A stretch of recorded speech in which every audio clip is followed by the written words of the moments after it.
The first German woman who reached for an American barbecue lowered her hand, covered her face, and quietly began to cry.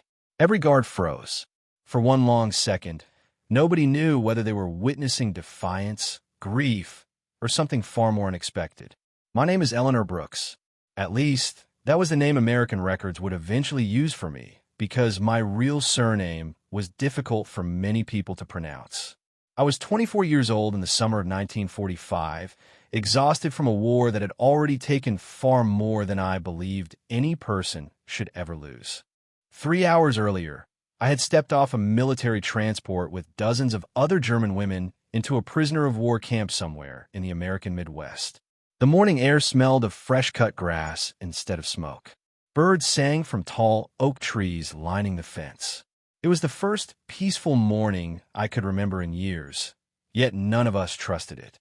We carried ourselves carefully, speaking only in whispers, watching every soldier and every unfamiliar face. Rumors spread quickly among prisoners. Some believed we were about to be questioned. Others imagined we would be assigned work immediately. Then another rumor drifted through the line, one so strange that nobody believed it. The Americans were preparing a barbecue for everyone. I thought I had misunderstood the translation. A meal? For us? It sounded impossible. A young guard smiled politely and pointed toward an open field where rows of wooden picnic tables stood beneath wide maple trees. Smoke floated lazily into the blue sky from several large grills. Men in clean aprons turned racks of meat, while another woman arranged bowls of baked beans, corn on the cob, potato salad, sliced watermelon, fresh bread, and pitchers of iced tea. The entire scene looked more like a 4th of July family gathering than anything connected to war. The contrast unsettled me. Around me, several women exchanged uncertain glances. Hunger urged us forward, but caution held our feet in place. Sergeant William Carter noticed our hesitation. He wasn't much older than 30, with calm blue eyes and the posture of someone who had learned patience the hard way. "Nobody's forcing you," he said gently. "If you're hungry, you're welcome to eat." His words were translated for us. Still, no one moved. Finally, one older woman stepped toward the serving table, accepted a plate with trembling hands, and quietly thanked the cook in hesitant English. Nothing terrible happened. One by one, the others followed. The tension slowly dissolved into nervous conversation. Laughter even appeared at one table as someone tasted sweet cornbread for the first time. I remained where I was. The smell drifting from the grill wrapped itself around me like a memory I'd spent years trying to bury. It wasn't simply roasted meat. It was summer evenings before the war. It was my father's old brick grill behind our small home.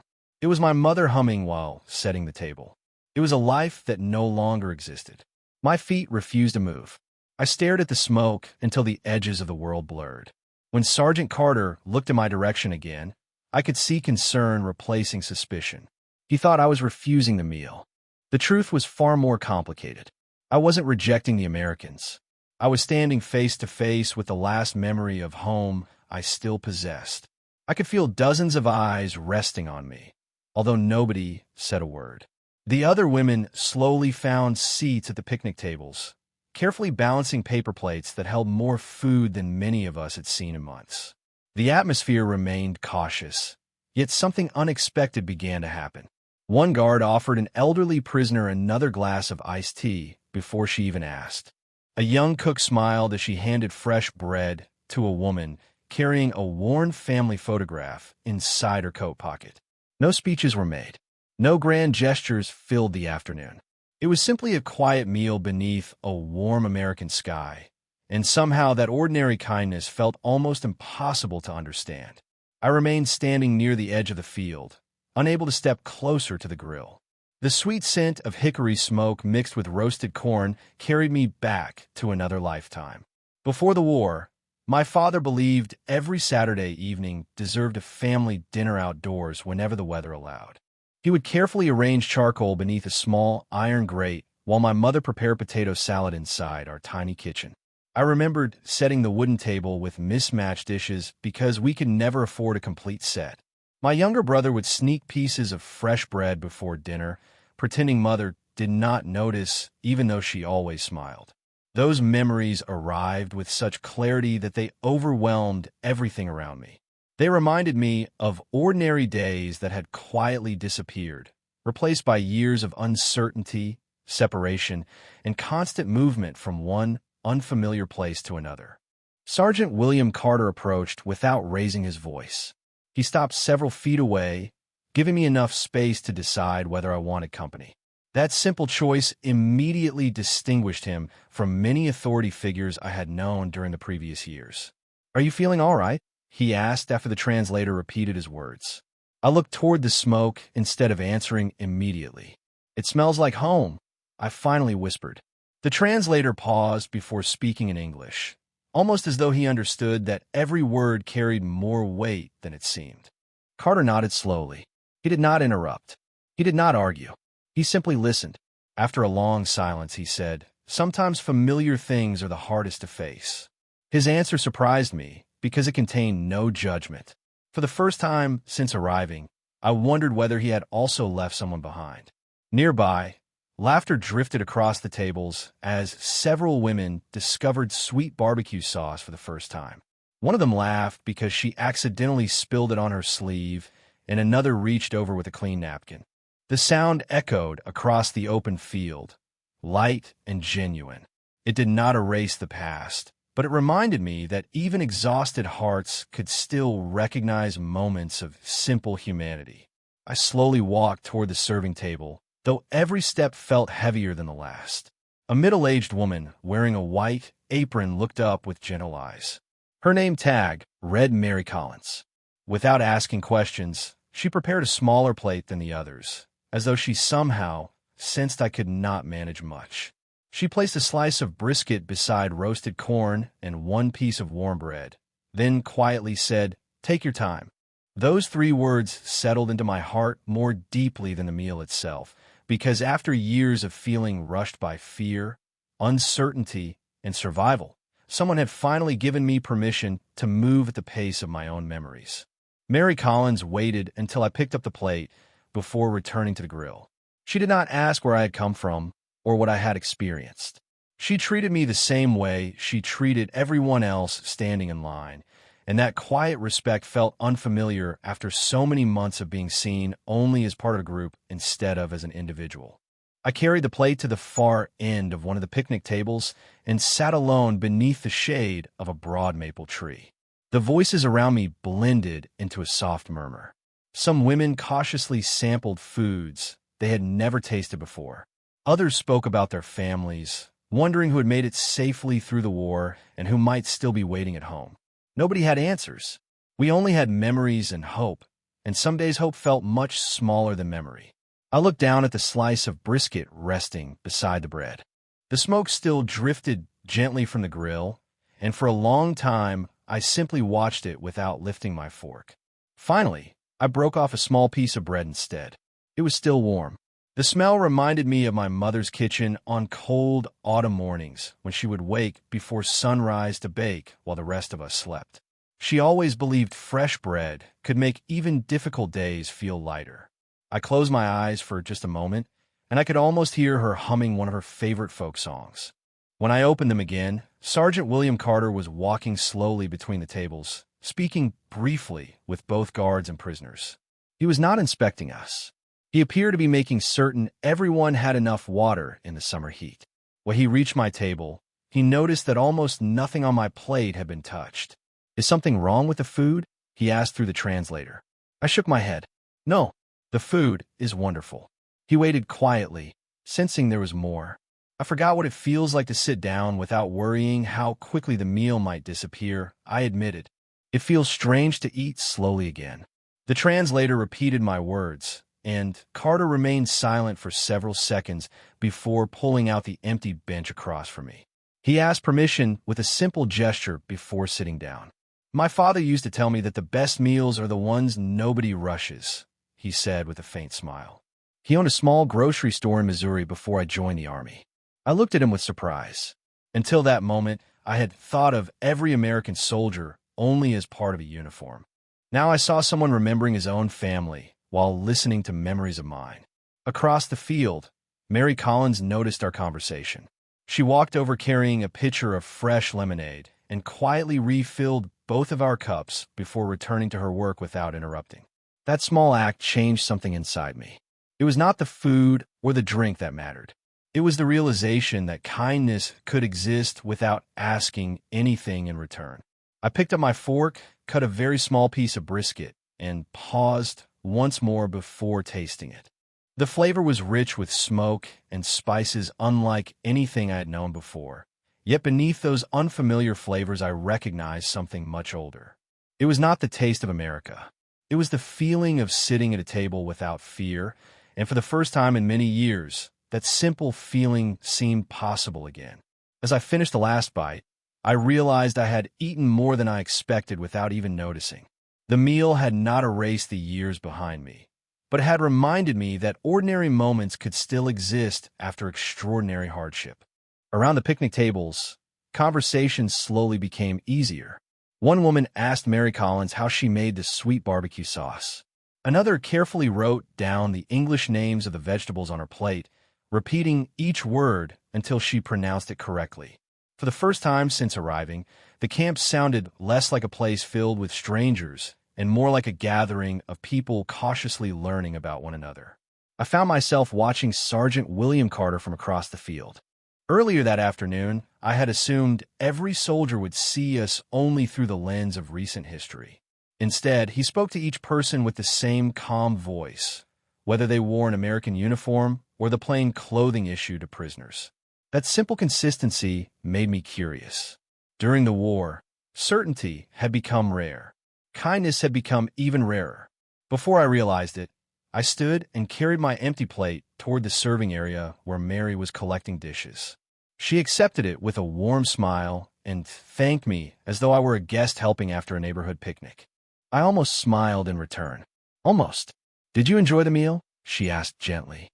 I searched for the right English words before answering. It reminded me that I still remember who I was before everything changed. Mary paused, her hands resting lightly on the stack of clean trays. "Then perhaps today gave you more than lunch," she replied. Her words stayed with me long after I walked away. Later that afternoon, the women were shown the simple wooden barracks where we would be staying. The rooms were modest but clean. Sunlight entered through open windows, carrying the scent of fresh grass instead of smoke or damp concrete. I chose a bed near the far wall and placed my small bundle of belongings beside it. Inside were only a sweater, a faded family photograph, and a tiny notebook whose pages had survived months of travel. That evening, I opened the notebook for the first time in weeks. My pencil hesitated above the paper because I did not know where to begin. Finally, I wrote a single sentence. Today, I remember the sound of peaceful conversation. I stared at those words for a long time. They seemed almost impossible to believe, yet they were true. Across the room, another woman quietly asked whether I thought the kindness we had seen would last. I looked through the window toward the fading sunset. "I do not know," I answered honestly. But today nobody asked us to forget where we came from. They simply invited us to sit at the same table. As darkness settled over the camp, I could hear distant laughter from the kitchen staff cleaning up after the meal.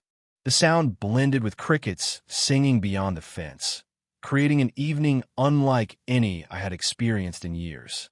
I realized then that the strongest walls were not always built from wood or steel. Sometimes they were built from fear, memory, and misunderstanding. Earlier that day, I had believed those walls could never change. Now, after one quiet meal shared beneath the summer sky, I was beginning to wonder whether the first brick had already been removed. The following morning arrived quietly, wrapped in cool air and soft sunlight spilling across the camp. I woke before the others, not because of orders or noise, but because my body had not yet learned how to rest without expecting interruption. Outside the barracks, dew covered the grass, and somewhere beyond the trees a meadowlark greeted the new day.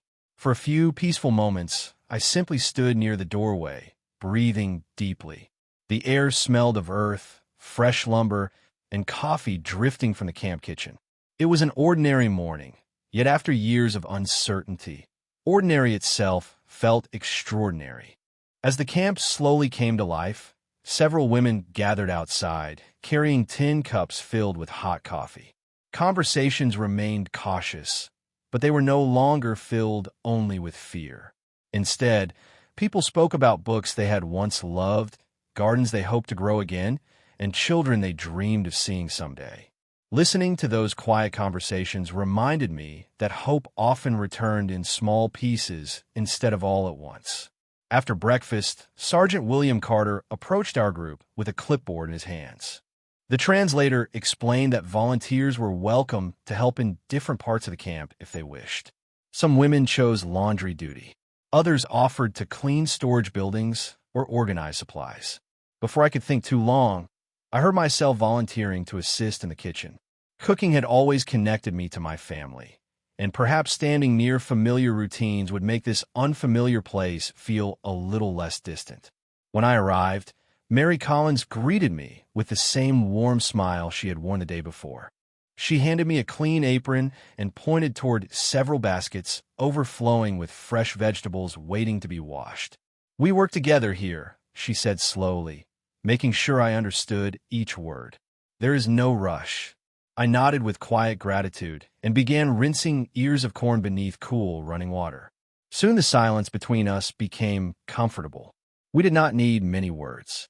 The simple rhythm of preparing food created its own language. As the morning passed, Mary occasionally taught me the English names for different ingredients. I repeated each one carefully while she laughed gently whenever I stumbled over the pronunciation. In return, I taught her a few German words for bread, apple, and soup. We both smiled at our mistakes. For the first time in many months, learning something new felt possible again. Around noon, Sergeant Carter stepped into the kitchen carrying a wooden crate filled with ripe peaches from a nearby farm. He placed them on the counter and joked that the fruit would disappear quickly if the cooks were not careful. Mary laughed and tossed one toward him. He caught it easily, thanked her, and walked back outside. It was such an ordinary exchange that I found myself staring after him. Before the war, I would never have imagined smiling at such a simple moment shared between people from opposite sides of history. Yet there it was, unfolding naturally before my eyes. Later that afternoon, while wiping the wooden preparation table, I noticed an old framed photograph hanging near the pantry door. It showed several families gathered around another outdoor picnic years earlier. Children laughing while adults stood beside a smoking grill. Mary noticed me studying the picture. "That was our town picnic before the war," she said quietly. "My husband is standing right there." I looked from the photograph back to her face and realized something that had never fully occurred to me before. Every person in this camp carried memories of home. The countries were different. The languages were different. But the longing was exactly the same. Several days passed, and the rhythm of the camp slowly became familiar. Each morning began with quiet work, shared meals, and conversations that grew a little longer than the day before. I noticed that people no longer looked only at uniforms. They began looking at faces.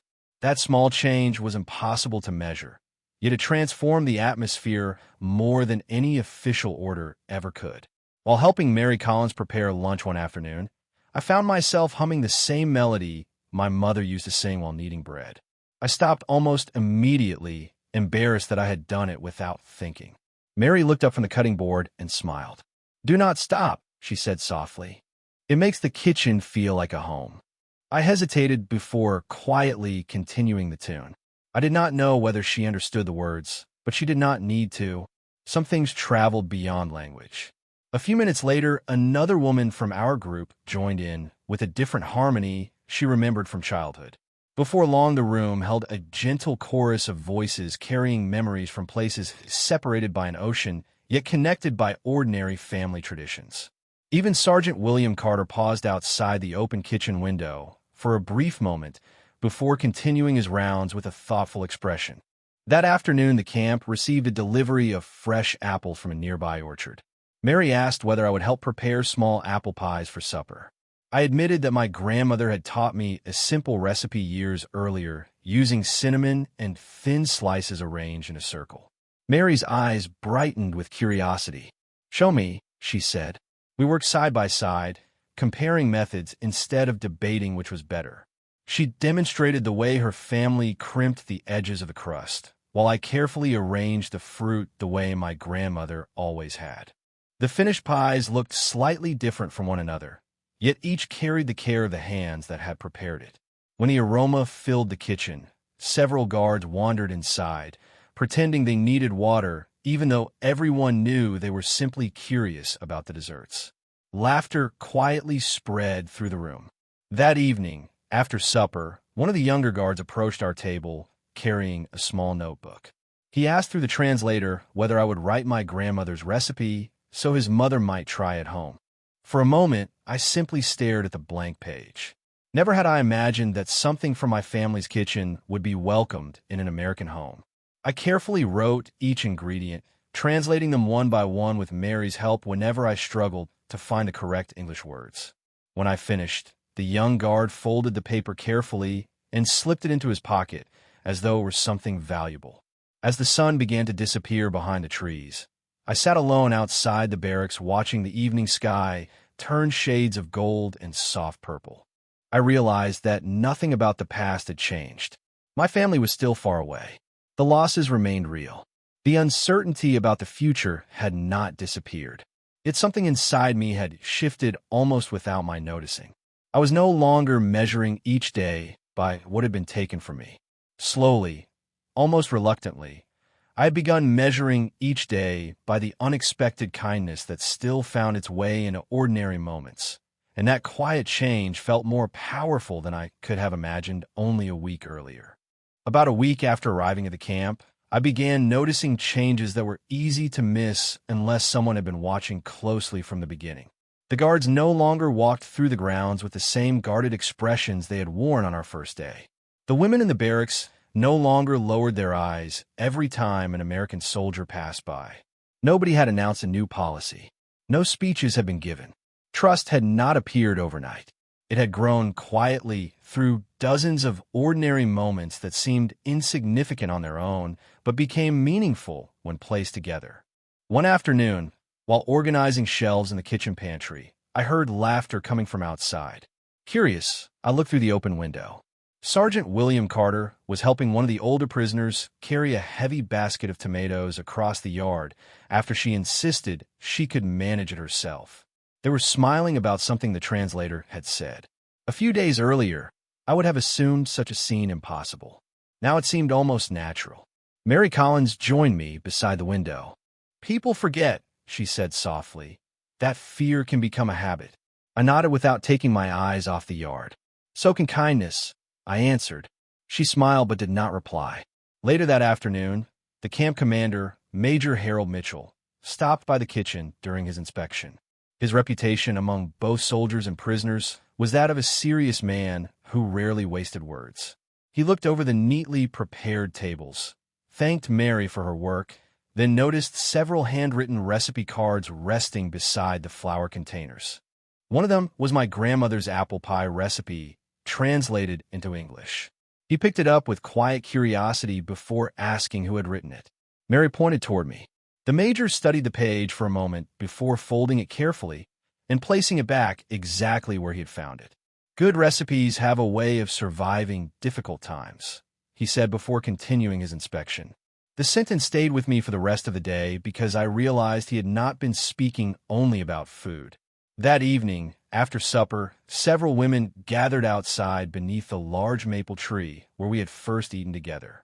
The summer air carried the scent of freshly cut grass, and fireflies began appearing one by one across the field as daylight slowly faded. Someone quietly asked whether I still remembered the melody I had hummed in the kitchen. I nodded and began singing softly. Soon another voice joined mine, then another. Before long, the simple tune drifted gently across the camp. When I looked toward the guard tower, I noticed two young soldiers standing silently instead of interrupting us. They listened for a few moments before returning to their duties without saying a word. There was no applause when the song ended. None was needed. The silence afterward felt peaceful rather than uncertain. As I walked back toward the barracks, Sergeant Carter crossed my path. "You know," he said through the translator, When you first arrived, some of the men thought they would only see resentment here. I looked back toward the fading light beyond the trees. And what do they see now? I asked. He considered the question before answering. They see people who miss home as much as they do. For a long moment, neither of us spoke again.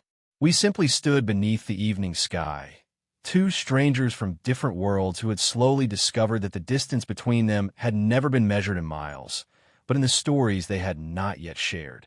The weeks that followed settled into a rhythm that nobody could have predicted on the day we first arrived. Every sunrise brought familiar routines, yet each day also carried a small reminder that understanding often grew in the quiet spaces between ordinary moments. The kitchen became more than a place where meals were prepared. It became a place where stories crossed borders without anyone planning for them to. Mary Collins would often ask me about the foods my family enjoyed during harvest season, and I would describe simple soups, fresh bread, and apple cakes baked on cool autumn afternoons. In return, she introduced me to recipes that had been passed down through generations of her own family. We discovered that although the spices were different and the names had changed, many of the traditions were surprisingly alike. One afternoon, the camp organized another outdoor meal beneath the same maple trees where everything had begun. This time, there was no hesitation as people carried tables into the shade together. The guards arranged benches while several prisoners helped place pitchers of lemonade, baskets of bread, and bowls of fresh vegetables across the tables. Nobody needed to be asked. Everyone simply joined in. As I stood beside the grill, watching smoke rise into the bright summer sky, I realized that the smell no longer filled me with sorrow alone. It still reminded me of home, but now it also reminded me of the unexpected kindness I'd found here. Sergeant William Carter noticed me smiling toward the grill and walked over carrying a small plate. Without saying anything, he offered me the first slice of brisket that had just been prepared. I accepted it with steady hands this time. "You are not stopping halfway through the meal today," he said with a gentle smile after the translator repeated his words. I laughed quietly, surprising even myself.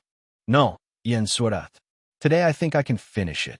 Nearby, Mary placed one of the apple pies in the center of the longest table.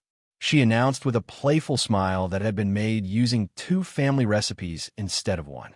The people gathered around laughed together before cutting generous slices for everyone.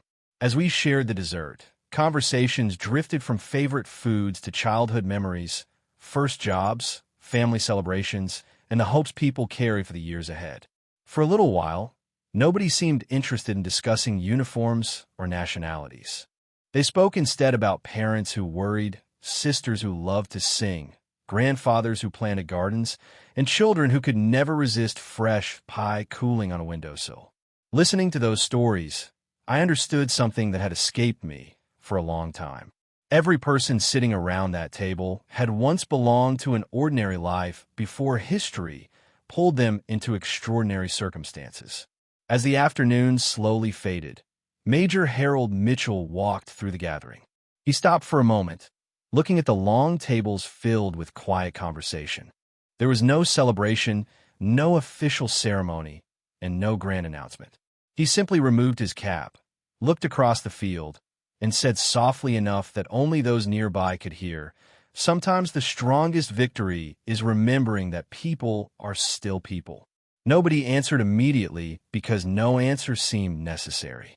His words settled gently over the gathering like the warm evening light, and as I looked around at the familiar faces that had once seemed so distant, I realized that the first meal had not changed us in a single afternoon.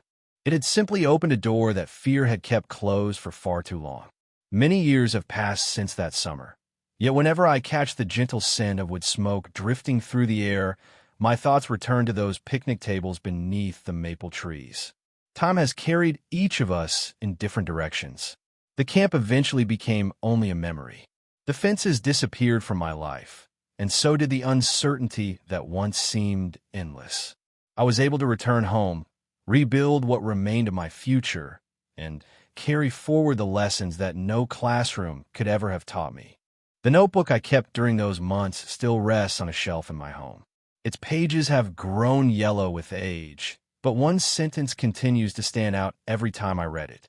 Today, I remembered the sound of peaceful conversation. At the time, I believed I had written about a single afternoon. Looking back now, I understand that I had written about the beginning of something much larger. Not long ago, I received a letter forwarded through a veterans organization in the United States. Inside was a short note signed by William Carter, now long retired after a lifetime of service. He wrote that he still remembered the quiet young woman who could not bring herself to eat at her first outdoor meal because the smell reminded her of home. He admitted that, on that first day, many of the guards believed they were watching an act of silent protest. Instead, they had witnessed someone carrying memories too precious to explain with only a few words. He ended his letter with a sentence that brought tears to my eyes. That afternoon reminded us that compassion often begins where assumptions end.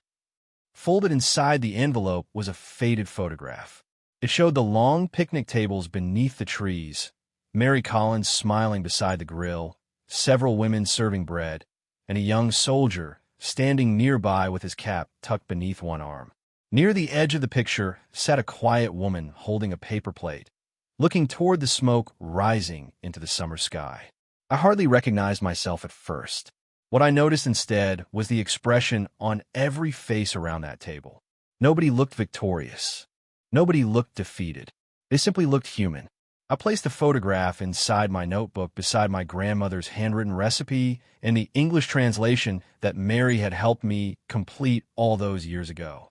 Those simple pages became my reminder that history is often remembered through great speeches, famous names, and important dates, but ordinary people usually remember it through shared meals, familiar songs, handwritten recipes, and unexpected acts of kindness. Whenever younger generations ask me what surprised me most about that chapter of my life, they expect me to speak about the camp itself. Instead, I tell them about a summer afternoon when strangers sat together beneath the shade of old trees and discovered that the distance between them was smaller than fear had once suggested. I tell them about a cook who welcomed everyone with patience, a soldier who chose to listen before judging, and a simple meal that quietly opened hearts on both sides of a difficult history. Some people believe remarkable moments always arrive with great noise. My experience taught me the opposite. Sometimes they arrive with the smell of fresh bread, the warmth of a shared table, and the simple courage to see another person not as an enemy or a prisoner, but as someone who also longs for home. That is the memory I have carried all my life, and it remains the finest meal I have ever shared.